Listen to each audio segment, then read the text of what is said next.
Sometimes the smallest things can change your life. When the Carrolls arrived in their new house, they discovered a hummingbird's nest on a clothesline in their backyard.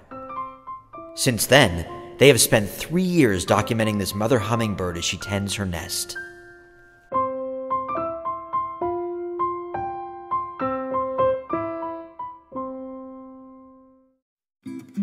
Inspired by the critically acclaimed book, First Flight, Concept Images proudly presents the documentary First Flight, a mother hummingbird story.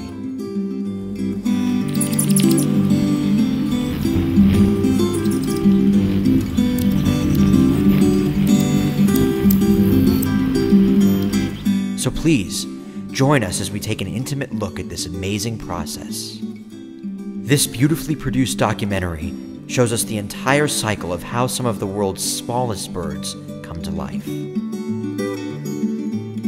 From the moment she lays her eggs to the first time these tiny birds venture out of the nest, we will be with them every step of the way.